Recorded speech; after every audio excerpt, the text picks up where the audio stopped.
Tra le iniziative messe in campo dall'amministrazione comunale sulla sostenibilità economica e ambientale ci sono sicuramente le politiche sui rifiuti.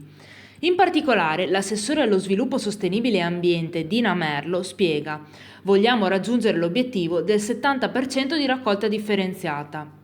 E siamo a buon punto, aggiunge, perché i recenti dati forniti da Lega Ambiente disegnano una Rovigo che ha notevolmente incrementato i livelli di raccolta differenziata, soprattutto grazie allo sforzo dei cittadini delle frazioni, che si sono ben adattati alla raccolta porta a porta, spiega l'assessore.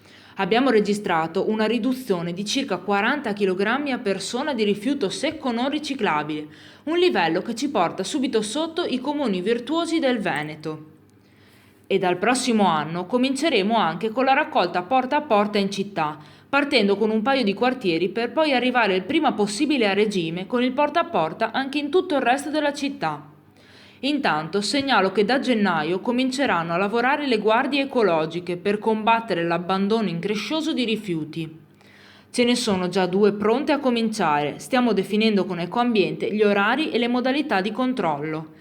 Tra l'altro è già stata coinvolta anche la polizia locale per definire il quadro normativo in cui inserire questi controllori dell'ambiente e permettere loro anche di sanzionare i trasgressori.